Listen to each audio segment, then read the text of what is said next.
Riavana manano amin'ny tompo ampitono amintsika rehetra hatrany ny fahasoavana sy ny fiadanana amin'Andriamanitra ray sy Jesosy Kristy tompo. Amen. Fifaliana ho anay mivady ny miaraka amin'ara kristianina rehetra eto amin'ny FCKM Montréal miavaka amin'ity fotoana ity. Fotoana ray miavaka satria ankoatran'ny hoe mahafotoana ny sampana lehilahy kristianina azy dia fanambara teo mitarihan'ny fotoanany ankizy teo ny fetiny reny. Izay fotoana moa amintsika malagasy ankoatran'izay ankalazaina ny fotoana ankalazan'izany aty amin'ny firenena misy antsika iainantsika ity. Noho izany dia manamafy ny fiarahana ho anareo sampana lehilahy kristianina rehetra. Misaotra amin'ny fanasana ary tsy izay mivady ihany no marava zany fa misy olo-tena ihany koa miaraka aminay eo izay loko fa misy koa ny hafa avy amin'ny sampana lehilahy kristianina amin'ny FCKM Québec. Dia isaorana miaravana roa zay arak'izany ary manamafy ny fiaravana ho an'ireny rehetra. Izay zany le maha-malagasy antsika ry avako mahazo tombony kely foantsika satria efa nifampiaraba tamin'ny 13 May dia mbola misy kadony ray ahoany. Dia isaorana amin'ny razona antsika rehetra. Iavana malalo amin'ny tompo ny tenin'Andriamanitra izay ifampizarantsika amin'ny teny ity dia mbola mifantoka ao anatin'ny loha-hevitra mpanjintsika FCKM manao hoe maniky ho avaozan'ny fanahy-masina. Efa maro no tenenina tao anatin'izany ry havako. Efa maro ny zavatra mifampizarantsika ary inoky fa tsy latsa-danja izay fanambara tany amin'ny toeran-kafa ny nambara tamintsika teto ny FCKM Montréal araka izany. Fandeho hofitiniko izany amin'ny teny ity. Hofitiniko izany atao hoe maniky ho avaozan'ny fanahy-masina izany. Fanontaniana mipelaka dia izao: nilatsaka tokoa reny ny fanahy-masina, nandalo tokoa reny ny Pentecoste, niara-paly isika tamin'ny herin'ny androany, nanam-pifaliana isika ny alatsinainy satria teo anatin'ny andro firesana rahateo izany. Dia mety anontany isika: nivalina tahaka ny tantara fotsiny ihany ve izany fanahy-masina izany? Dia tahaka n'ilay ray taon'ny ry ihany ve izany? Mba nankalazaina ihany fa ny apitso dia nilasika reraka, ny apitso lasika fehezo ny kibo manomboka izao fa lany ny volana nanaovana fety. Ny apitso tena sahirana fa tena nanao fety loatra tao anatin'iny. Iavako malalo amin'ny tompo tamin'io fa kristiana isika ary ny baiko namena antsika tamin'ny alalan'izany hoe maniky ho avaozan'ny fanahy izany dia misy antoky. Dia ilaza aminao aho fanomezana izany loha-hevitra izany famarana amin'ity volana mety rahateo dia izao: misy tombontsoa vitsivitsy reto tiako mba fampizarana aminao ao anatin'izany hoe mandray ny fanavaozan'ny fanahy-masina izany ianao mifiainanao. Misy tombontsoa vitsivitsy reto izay tokony hanananao, hoentinao miatrika ny fiainanao, hoentinao mamakivaky ny fiainana isanandro, hoentinao manompo an'Andriamanitra, hoentinao miaina ao anatin'ny tokantranonao, hoentinao miaina any anatin'ny toeram-piasana, hoentinao miaina any amin'ny toeram-pianarana sy ny hafa rehetrarehetra any amin'ity fotoana ho avy izay mbola diavintsika ity. Raha izao baibolintsika ry havana vakila tamintsika telo Lioka 2:20 andininy fahasivy ka hatramin'ny 7:10 izay milaza indrindra ny fampianarana ataon'ny tompo ny amin'ny tokony hivavahan'ny olona ary dia rafitra mampianatra an'izany izy ny niketiky ny fivavahana izay fanaon'ny kristianina rehetra rehefa amin'ny fotoana tahaka an'izao. Ka in'izay tsika miretina ny hoe ny vavaka nampianaran'ny tompo sy ny sisa sy ny sisa. Manomboka any amin'ny andininy voalohany ka hatreo amin'ny andininy fahavalo izy no milaza an'izany. Fa tiako kosa ny fampizaranao ry havako fa misy tombotsoa hafa tiany ny tompo mihitsy ary izany ny angatahany sy talahoany anomezany baiko antsika mba hanekensika ny fanavaozan'ny fanahy-masina. Ry havana manaro amin'ny tompo, ny tombotsoa voalohany dia ity ary tokony ho haintsika tsara izany. Ny tombotsoa voalohany dia izao: izay rehetra manaiky avaozan'ny fanahy-masina dia mahazo valim-bavaka hatrany. Izay rehetra manaiky ho avaozan'ny fanahy-masina dia mahazo valim-bavaka hatrany. Mahagaga ry havana fa somokotra ireo tompona mpianatra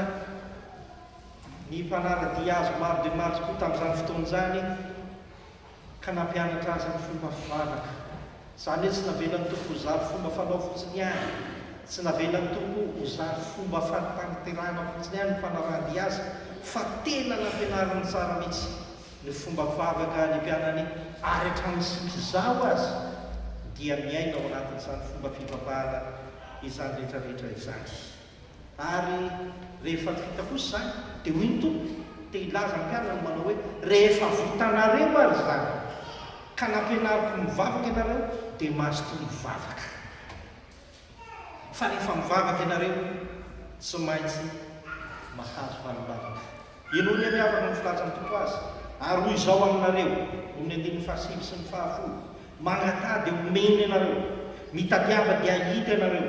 tondony dia hovany ianareo. Fa izay rehetra mangataka ny maso, ary izay mitady no mahita,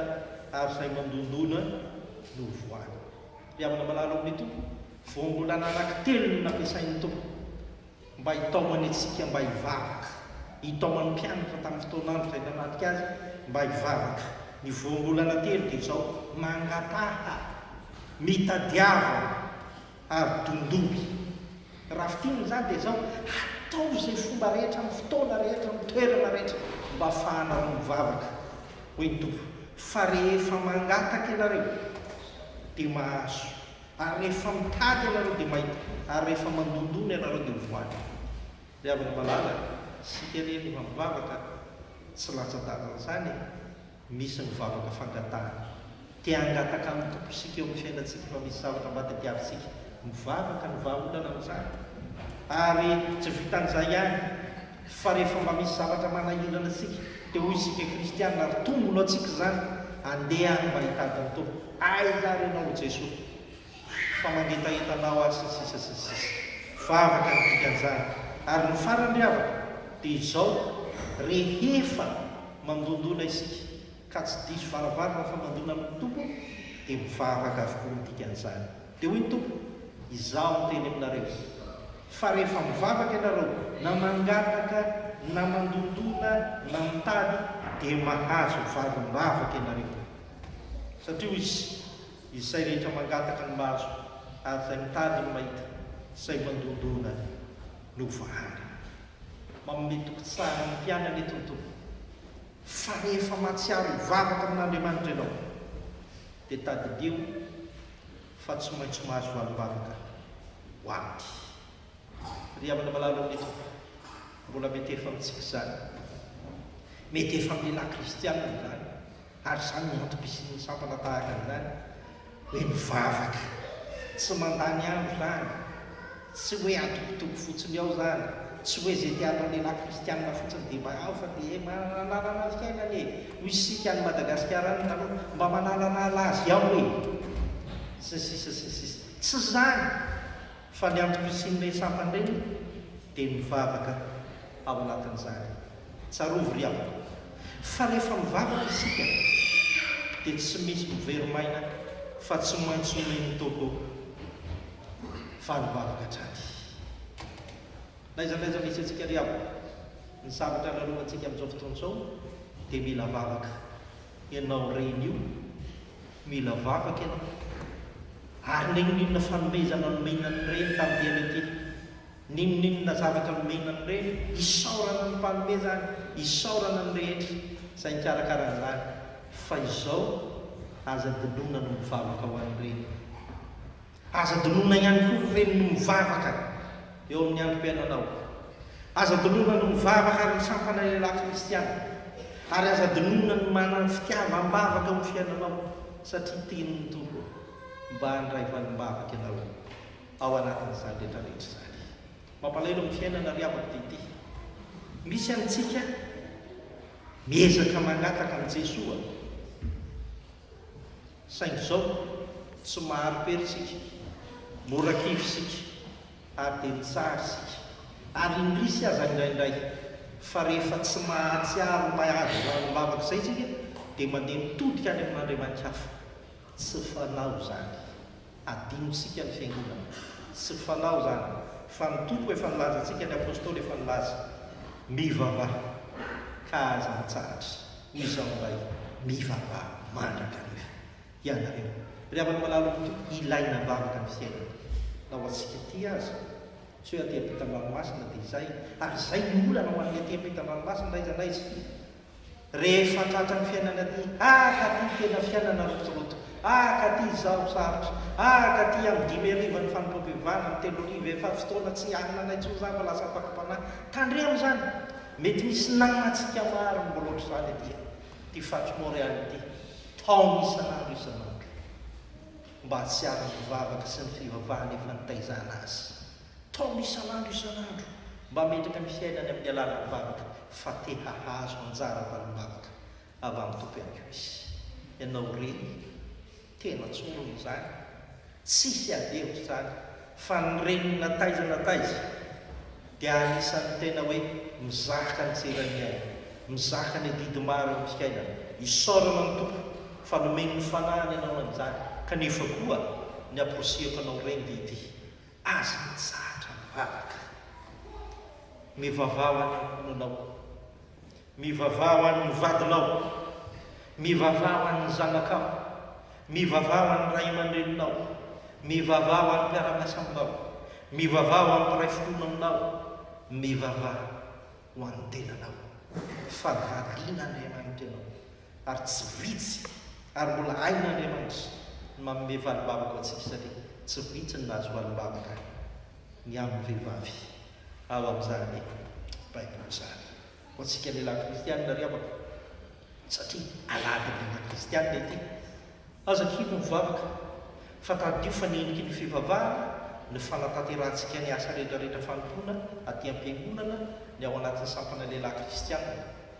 ary zany ny tao manany rehetra hoe mahagaga aty amin'ny fiangonana samy lehilahy rehetra izao fa misy ny tsy miditra ao anatin'ny sampana lehilahy kristianina fa misy mipetrapetraka fosiny eny tsy mitsara kory ny dikan'izany fa ny zavatra tiana ho tenina amintsika dia izao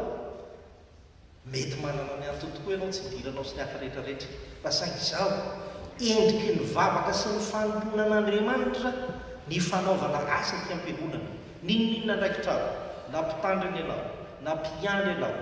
na mpitondra mpitendry zava-maneny ianao na dekoniny ianao na biro-piangonana ianao ninninona zavatra iainanao dia tsarovina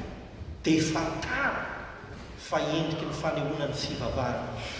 amin'Andriamanitra ray zanaka fanamasina avokoa izany rehetra izany tsejajeja tsy hatra ny ilazako ry aho anisan'ny zavatra anankiray izay tena mba mahazatra antsika lehilahy amin'ity aladin'ny sampana lehilahy kristianina ity misy mahazatra izany tsy mandeha mivavaka ny lehilahy taninareo mivavaka tiany rakitra dia tsara ny trano za matory ato za manao an'izao tenenina andao mba hivavaka ary dady zanga teneninareo fa za tsy maintsy mivavaka zanga mivavaka ohatranareo gana tsy makany am-piangonana raha dia tsy mivavaka atsaharo zany ary za mino fa matotongentsika tsy isika koa ny tiako tenenina amin'izany fa fitoriana ny filazantsara no atao anatin'ireny samy lehilahy kristiany ireny ary mpitoro ny filazantsara koa ny reny mpianakaviana noho izany raha misy ray mpianakaviana hitanao fa manao izany raha misy lehilahy hitanao fa mba manao izany dia pitsipitsiro izy ary mivavao izy fa omen'Andriamanitra valim-bavaka mba hitodika ihany koa izay ny tombontso voalohany ry avaka rehefa manaiky vaozan'ny fanamasina isika ka mivavaka dia omen'Andriamanitra valim-bavaka foantsika fa ny faharoa dia izao enoy anie ty tombontsoa anankiray ity hoy ny tompo fa iza moa aminareo amin'ny andiny faraika amby folo fa iza moa aminareo izay ray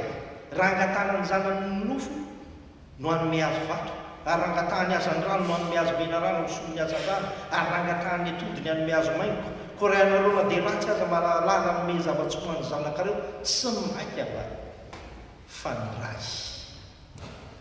mahazaka tsara zany fampianarana ataon'ny tompo zany aho ny tombotsoa voalohany dia hoy ny tompo moeko valim-bavaka ianareo rehefa mangataka amiko fa ny tombotsoa faharoa dia ity tsy hoe valim-bavaka fahatany fotsiny any io tsy zay eritreretinareo fa tena zava-tsoa no valim-bavaka omeko anareo araka izany ry avana manalo amin'ny tompo Zany ny tombontsoantsika mpivavaka izany ary tokony ho fantatsika izany. Ankoatran'izay fanarabian'ny olona reny koa tsy afafirin'izay atao hoe mivavaka avy ny olona ko tsy nalaoko mijana any an-trano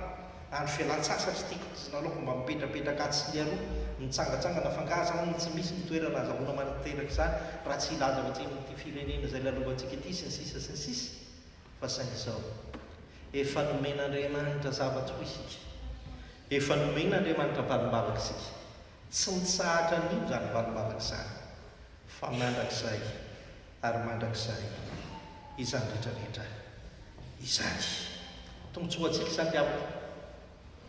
ny tombotsoantsika dia izao mba eno kely anie ty zavatra lazaiko aminao ty ny olona raha angatanao dia mety manome tokoa. Dada izany mba mangataka vola omena ianao, ny za mba mangataka vola omena ianao, fa indraindray reny miampy somary fananarana kely, miampy esoeso kely, miampy latsa kely, iny dia tsy tsiko tsara tsy amela latsony aho zany le izy mameny iny dia zay fa raha vao madita dia tsy zanaky nintsony aho, tsy zany fa ny tompo rehefa manome dia hoy izy tsy manome fotsiny ihany fa meko zava-tsy ho ianao. Tsy jereny anao mpanoka, tsy jereny anao kamokamo, tsy jereny anao manao meloka, tsy jereny anao mazoto mivavaka, tsy jereny izay aleto hoe-tsainao any hoe inona ny antony andehananao te-piangonana, inona ny antony hidiranao sampana lehilahy kristianina sy ny hafa rehetrarehetra, inona ny antony anaovanao diakonina, inona ny antony anaovanao mpitandra, inona ny antony mahatonga anao renim-pianakaviana, inona ny sainao amin'izao olona sy fotoan'izao, na dia mivavaka ary ianao, inona ny anomezanao tsy ny azo fa omentsika rehefa mangataka amintsika dia omena, ary rehefa manome atsika izy tsy mba manome tahaka ny fanomena zao tontolo zao fa tena manome atsika, manome zavatra rehetra lavitra. Ary zany no resahana eo, ianareo na ray azy angatahany zanany mofo anome azy vato, angatahany azan-drano no anome azy mena rano misotony azan-drano, ary angatahany atody ny anome azy maingoka, tsia nareo ara-malala zany ary tena kely tompo zany fa maiky izany ny aitsy ny tsara fotsiny any nomeko anao ny tompo fa tena ny zava-tsoa, tsy ny marendrena fotsiny ihany satria hitatsika tsara fa ny mofo, ny azan-drano, ny atody dia mahakasika ny nofo daholo zany, sakafo hoanina ny tena dikan'izany amintsika olombelona. Izany aza nangatahanareo izy ka omeny ny zanaka, izany nangatahany zanakary ka omeny anareo, fa izaho kosa mihoatra lavitra noho izany nomeko anareo arak'izany. Indraindray ry havana manahirana satria ny valim-bavaka io any tena manahirana amintsika kristianina, mangatakitsika, miaritsika, mitanaotsika. Indraindray raha misy fomba tsy atao ihany fa te hazo valim-bavaka, fa firifiry amintsika moa no indrisy. Fa rehefa mangataka amin'ny tompo tsy mba mamary, tsy mba miteny amin'ny tompo hoe mangataka aminao ary tompo, izao ny faniriko, izao ny zavatra kasaiko dia izay. Fa ny olana ao antsika olombelona dia tia faritana foana izay valim-bavaka omen'ny tompo. Tompo mba mangataka aminao azy zao tsisy ratsy zany, ny tompo dia efa niteny hoe mangataka, fa saingy izao itery tompo natao voary iteny izao, tsy azo ny valim-bavaka iny tezitra amin'Andriamanitra ianao, tsy azo ny valim-bavaka iny malahelo ianao, tsy azo ny valim-bavaka teneninao, nefa mety misy valim-bavaka hafa apetraky ny tompo, omeny tompo antsika sy efa manina antsika, ry avaky malala amin'ny tompo, izao ny tompo nitsarotsika, ny asain'ny tompo ataotsika ianao sy zay dia ny mangataka fotsiny any, mametraka am-pelantanan'izay. Fa ny valim-bavaka kosa izay mety hoentika izany valim-bavaka izany, izy no mamarika izany rehetrarehetra izany. Ny aoka ho fantanao fa azo antoka kosa dia ity: Jesosy Kristy tsy manome vato anao amin'ny fiaina, Jesosy Kristy tsy anomenena rano anao amin'ny vavaka ataonao, ary Jesosy Kristy tsy anotra anao maingoka izany nao vinana fa zava-tsoa sarobidy no omenitsika. Anio ry avako fetin'ireny ary mahafinaritra mihitsy izy teo, fa nomena manokana ny reny asa misy reny tara masy teo ka mbola mamenareo kosa izy na dia somary tara kely ary tamin'ny fidirana, fa mety antony maro natonga an'izany ary tena isaorantsika tsisy maharatsy zany fa saingy zao mba hangatahako amintsika rehetra dia ty na inona fanomezana azonao reny iny io avy amin'ny zanakao avy amin'ny hafa ny fiarabana sy ny hafa rehetrarehetra mety sy hitovy zany satria olombelona no manolotra mety sy hitovy zany satria mety samihafa ihany koa mety manana amintsika tsirairay fa saingy zao mba hirariana kosa ny firariana dia zao mba misy fanomezana anankiray iomonantsika rehetra dia ny valimbavaka avy amin'Andriamanitra dia ny zavatso lay hitantanan'Andriamanitra tsika rehetra araka izany aladiny sampana lehilahy kristianina leo tena mba mikarakara izy eo misy zavatra nasany atsika eo raha tsy diso ariavana misy zavatra izay mba ataontsika eo endriky ny valimbavaka omen'ny tompony sampana lehilahy kristianina miaraka amin'ny fiangonana eto Montréal ny fandronanao sy ny fandraisanao anjaran'izany aoko fantatsika izany asa ny mato président misy fidiram-bola moa le zavatra misy zavatra no vola kely misy kelany izay alao sy tononona le izy riavako malalo amin'ny tompo misy ny sasany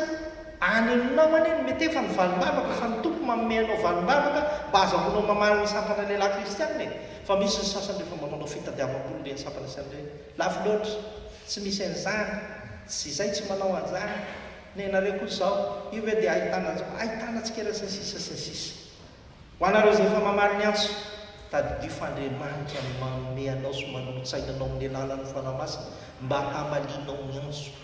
izay mety efa ho an'ny lehilahy kristiana mba valimbavaka maharitra mandrakizay amin'ny asa sampana lehilahy kristiana izany rehetrarehetra izany raha mbola misy azo ny tananao atao hoy ny soratra masina dia tadidio ataovy zany dikan'izany hain'Andriamanitra ao aminao io no amaly mivavaka izay atao amin'ny hafa mba azahoana tsiaro fa misy zany Andriamanitra izany misaotratsika rehetra araka izany ary tsy ny sampana lehilahy kristiana ihany fa ny hafa rehetra ny fiangonana rehefa mba manao dia manatanteraka izany isika tombontsoa roa izay liavako tombontsoa voalohany mangata mivavaha fa mahazo valiny ny tombontsoa faharoa dia izao ny valiny koa nefa dia tsy mba tahaka ny fanomaina izao tontolo izao fa tena zava-tsoa tokoa izany fa anisan'izay mba hangatahako aminao ry aho fa anisan'ny tena manaitra loatra ao anatin'ity andininy fahatelo ambin'ny folo ty ao amin'ny katoko faraika ambin'ny folo ny filazany Jesosy azy ary loha hevitra ny banjinitsika nandritra nyity volana mety ny amin'ny hoe maneke ho avaozy ny fanahy masina dia alevo akiko aminareo zany ka raha ianareo nandeha ratsy aza mahalala nome zava-tsy ho an'ny zanakareo tsy maky amrahafa ny ray izay ny an-danitra nanome fanahy masina ho amin'izay mangatakana any voahita tsara ny valimbavaka iavana malala amin'ny tokoa izay rehetra manaiky ho avaozy ny fanahy masina dia tadio fatariny ianao eo amin'ny fiainana tariny fanahy masina ianao amin'ny fiainana ary rehefa tariny fanahy masina ianao ny fanahy masina nomendrika Andriamanitra amintsika izao indray tadio ry avako fa ty alady ty dia antsoina hoe aladiny trinité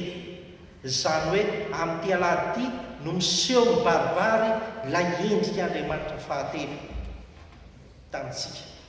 dia ilay Andriamanitra tsy hita maso ny fanahy kanefa henonao ny fiasany amin'ny fiainanao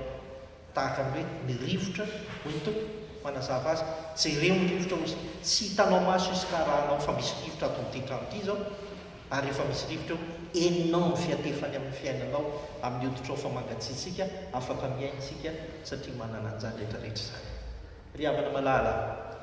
tadio fa ny tombontsoa fahatelo rehetra izay rehetra mivavaka amin'Andriamanitra na izy dia eo anilany Andriamanitra ny dikan'izany nitomany ianao eo anilanao Andriamanitra misaina zavatra maro ianao eo anilanao Andriamanitra amin'ny alalan'ny fanahy malahelo ianao eo anilanao Andriamanitra mampahery ianao manana olana ianao eo anilanao Andriamanitra tsy mijery ianao rery fa mamahy izany rehetrarehetra izany miaraka aminao faly ianao eo anilanao Andriamanitra manoro anao satria mitarika ianao mba tsy ho any amin'ny filany izao tontolo izao sy ny filany nofo ny hitariana ianao fa mba ho any amin'ny fifaliana amin'ny fiainanao azo tohizana lavabe zany io ny tombontsoa fahatelo tariny fanahy masina sika tsy mandeha fotsiny ombienombeny anjambany amin'ny fiainantsika tsy mba tahaka ny hafa izay tsy mananao sarangotiny tsika ka makany amin'ny famoiza-po fa rehefa mivavaka amin'ny fanahy masina sika ka manaiky ao avao zay dia izy mihitsy no mandray tanana ka mitariky amin'ny fiainantsika araka izany. Ry havana malala amin'ny tompo, tadidio fa Jesosy Kristy ao amin'ny Jaona toko 4:20 ao dia milaza an'izao zavatra izao. Andehany eo vakiko aminao zany filazantsara ny soratan'ny Jaona toko 4:20 dia milaza an'izao izy satria nalahelo ny mpianatra ty olona ty rehefa nilaza ny tompo eo faty aho nalahelo ny mpianatra ry havana. Tena very sika, ny sasany namela ny asa, ny sasany tsy nanderina na dia ny ray ny akory azy, ny sasany namela n'izay zavatra rehetrarehetra tampotampoka eo hoy ny tompo andeha. Ary rehefa manomboka azy izy eo amin'ity Jaona toko 4:20 ity dia manao hoe aza malahelo no fonareo minoa an'Andriamanitra minoa aky. Fa ery amin'ny 5:20 izy dia niteny hoe fa inona ny antony tsy tokony hampalahelo anareo? Ny antony diavako dia izao hoy izy fa ny mpananatra dia ny fanahy masina izay raha nyray amin'ny anarako izy no mampianatra anareo ny zavatra rehetra sy hampatsara anareo ny zavatra rehetra izay nolazaiko taminareo. Ry havana malala amin'ny tompo, rehefa vita izany dia izy fiadanana no avelako aminareo. Ny dikan'izany izay manaiky tarihan'ny fanahy manam-piadanana, izay manaiky vaovaoza ny fanahy masina dia efa voasolotra mazava tsara ny fiadanan'Andriamanitra eo amin'ny fiainany arak'izay voalazan'ny tompo izany. Io fanahy masina ry havako mampianatra antsika, mampianatra anareo amin'ny sampana lehilahy kristiana amin'ny inona no tokony atao amin'ny fomba fiady hevitra, amin'ny fomba fanapahan-kevitra, amin'ny fomba fanatanterahana azy. Tsy ireo ihany fa antsika rehetrarehetra mampianatra sy mipanika antsika renim-pianakaviana amin'ireo adidy maro samihafa aterahanao. Tomany ny ankizy tsy maintsy nireny enena ntsony.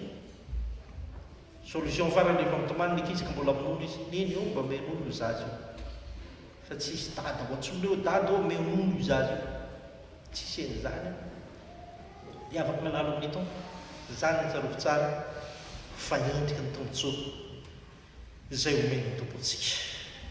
Hoy Paoly apôstôly ao amin'ny Galatiana toko 5:20 raha velona ny fanahy isika dia aoka andeha araka ny fanahy. Ny dikan'izany tsy velovelom-pona isika, tsy velombelom-pona isika averiko indray mandeha fa manana ny fanahy azo antoka izany. Ary rehefa miaina ao anatin'ny fanahy tsika ka tarihan'ny fanahy dia Paoly apôstôly ihany milaza an'izany amin'ny 2:20 sy ny 7:20 manao hoe fa ny vokatry ny fanahy kosa dia fitiavana, fifaliana, fiadanana, faharipo, famiram-panahy, fanaovan-tsoa, fahamarinana, fahalemem-panahy, fahamononam-po. Ry havako malala, iza ny reny tsy mba maniry izany? Iza ny ankonana tsy mba maniry izany? Iza ny lehilahy kristianina tsy mba maniry izany? Izy sika izao na inonina fiainantsika tsy mba maniry fifaliana, fiadanana, fitiavana, faharipo, famiram-panahy, fanaovan-tsoa sy ny sisa sy ny sisa. Iainantsika isan'andro izany rehetrarehetra izany. Ka raha maniry izany ianao manaiky ho avaozan'ny fanahy masina fa omeny tomponao izany rehetrarehetra izany. Ry havana malala amin'ny tompo, raha manontany ianao ary ny tompo amin'ny teny ity manaiky ho avaozan'ny fanahy masina inoko maromarona kokoa fa mahitsy ny valitentsika ka ny hoe eny manaiky aho ho avaozan'ny fanahy masina. Raha toka eny tahaka izany ny valitenanao dia matoky efa misy tombotsoa telo lehibe omeny ny tomponao dia ny valim-bavaka sy ny zavatsoa reketin'izany valim-bavaka izany ary ny fanahy masina anampy anao. Fa raha mbola misy kosa no misalasala any amin'ny manodidina antsika rehetrarehetra ny havako dia aza kivy isika fa mivavao azy ary mba afampataro aminy fa raha manaiky ho avaozan'ny fanahy masina fanahy masina tompo izy dia azo valim-bavaka tsy miady rery amin'ny fiainana ary indrindra omeny ny tompo ny fanahy hitarika azy. Koa mino sy manantena ary mirary soa manokana ho an'ny sampana lehilahy kristianina amin'ny aditsiny andraikitra rehetra izay atrely tsy teto amin'ny efitsika memoriala ihany fa fantatro fa misy vahiny hafa ihany ko eto any amin'izay adidy ataontsika rehetra rasoanareo reny raso miankonana rehetra fa fety ombonana izany fety izany rasoantsika rehetra amen.